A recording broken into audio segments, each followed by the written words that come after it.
onyonyo ndị Igbo dị n'ala Amerịka na-agbasa mmemme nke ndị Igbo n'ụwa niile na-anaghị ego ọbụla iji mee ka asụsụ Igbo bụrụ ala anyị ghara ịnwụ anwụ.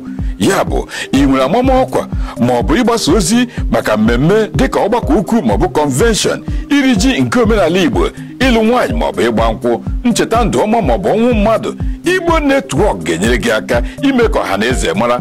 Ọ ga-emekwa ka ozi ziri anwụrụ ọkụ ruo igwe ntị, maka ihi na anaghị atụkwu nwa nchịkọ na nzuzo. Nke a bụ akara ị ga-esi zitere Igbo Network ozi gị: event@igbonetwork.com. Ọzọkwa, event@igbonetwork.com. Marakwa na afọ onye bụ afọ ukwu ya, mee ka asụsụ na omenala Igbo bụrụ akwa akụrụ, maka ihi na ugoriri awọ mma ya arụọla.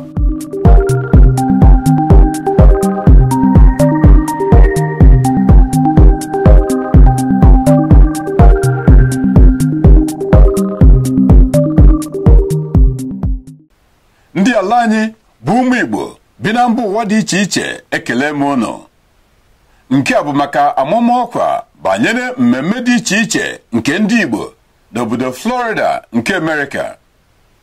Ndị ọchịchị obodo Imo nke ala Igbo bi na Florida amawapụtala abalị 5 nke ọnwa asatọ nke afọ a ka ọ bụrụ ụbọchị pụrụ iche na ndụ ndị Imo, na ụbọchị ọma ha ga-eji eme oriri na nkwari ma mejupụtakwa omenala eji mara ndị Imo, dịka ịgba mmanwụ, egwu ọdịnala nke ụmụaka na egwu ndị lọlọ ndị Imo.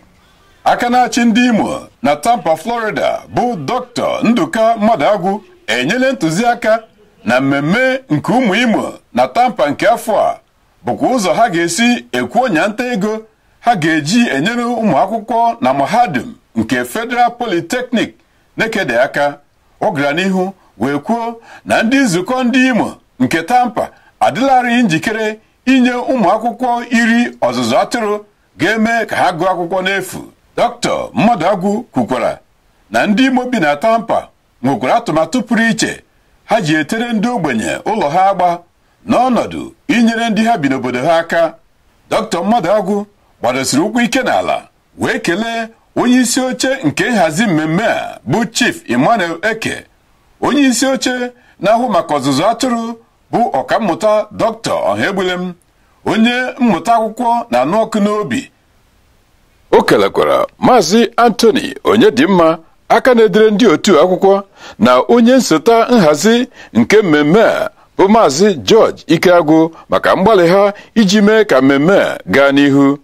Na ndị otu nzukọ Imo ndị Tampa niile tinyere aka wee kpaa ekite mmemme a o ji bụrụ ngịga, maka ihi na izu ọma mere ka ute bata mmadụ. Mmemme a ga-akpọrọ ọkụ n'ọnụ n'ụlọ ọgbakọ Messiah Lutheran Church dị na 14920 Hutchinson Road, Tampa, Florida 33625 n'elekere 8 nke mgbede. Ọmalịcha ada Igbo Cecilia Ngozi Obiagwụ, onye ama ama nwere agba na olu ọma eji eto Chineke, ga-ejikwa olu abụ ọma nke na-achụpụ iwe na ọnụma were mee ndị Igbo obiọma. Osikapa jollof, ụtara ji, ofe egusi na ofe agbado lọrọ arọ etinyere ezigbo anụ na okporoko dere ede ga-abụ nwata takwa mkpụrụ aka ya. Mmanya nkwụ na ngwọ tinyere mmanya ọkụ ga-abụ kasa, maka ihi na ọkwa nka bụ ndị Imo mara nke akwa aghaghị ịkwa nka na akwa ha kwara. Ka ọ dị ugbu a na-atụ anya na Igbo bụ Igbo amụrụ n'obi na ndị na-agụrụ ndị Imo ọfọ ndụ ga-awụcha maka ọkwa ngaji n'eze. Maazị Chimezie Okorochukwu ga-ejikwa soro m chia nke na-achụfu ọbara mgbali elu kpajie ọhaneze akụkụ ka ọ dịwa wee ruo mgbe akara aka ka anyị soro ikwu na ibe tụọ ndụ mmanụ. Ndewonu.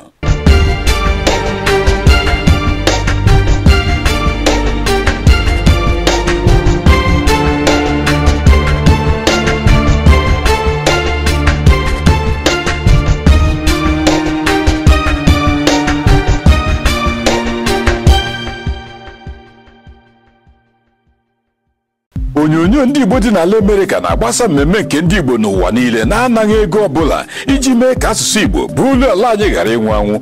Ya bụ, ị nwere amamọkwa ma ọ bụ ịgbasa ozi maka mmemme dịka ọgbakọ ukwu ma ọ bụ convention, iri ji nke omenala Igbo, ịlụ nwaanyị ma ọ bụ ịgba nkwụ, ncheta ndụ ọma ma ọ bụ ọnwụ mmadụ, Igbo Network ga-enyere gị aka ime ka ọha na eze mara.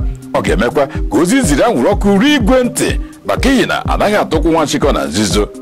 Nke a bụ akara ị ga-esi zitere Igbo Network ozi gị event@igbonetwork.com. ọzọkwa event@igbonetwork.com. marakwa na afọ onye bụ afọ ukwu ya, mee ka asụsụ na omenala Igbo bụrụ akwa akụrụ maka ihi na ugoriri awọ mma ya arụọla.